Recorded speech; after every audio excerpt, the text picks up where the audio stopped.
I am genuinely astounded at the amount of requests that I got for this. So, when I was talking about what it took to dodge a projectile, there's real-world science that backs that up. Teleporting is solidly in the realm of theoretical science, which means there isn't a whole lot of evidence to talk about what the mechanics are.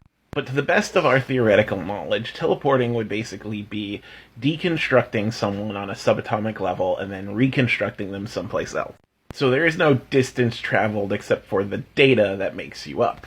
And then at that point you have to ask questions about, how is someone being deconstructed? How long does it take? How long does it take to reconstruct them? Is it disorienting?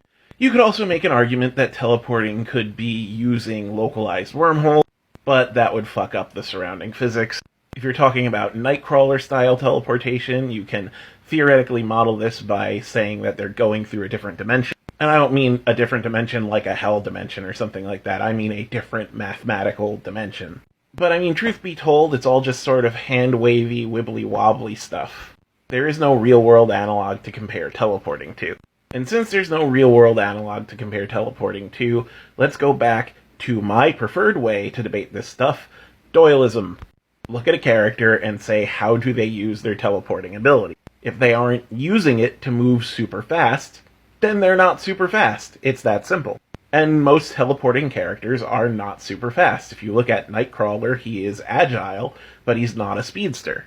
That's because teleporting generally serves a different narrative function. Teleporting breaks the laws of space. It's the ability for a character to be anywhere they need to be. Narratively, being anywhere you want to be is different from moving as fast as you need to move. Those serve two completely different functions when it comes to writing a story. Speedsters can't be anywhere, but they can go as fast as they need to go. Now, you can substitute one for the other in limited circumstances. Narratively, a speedster can be anywhere they need to be in, say, a localized area because they move so fast. And teleporters can go as fast as they need to go if, say, they're trying to get someplace a very long distance away with a whole bunch of other people who can't teleport. They'll obviously get there earlier. But simply put, if they're not serving the same narrative function, they're not the same power, and if they're not the same power, you can't substitute one for the other. So no, you can't say that just because someone can teleport, they're fast, and you can't say just because someone's fast, they can teleport.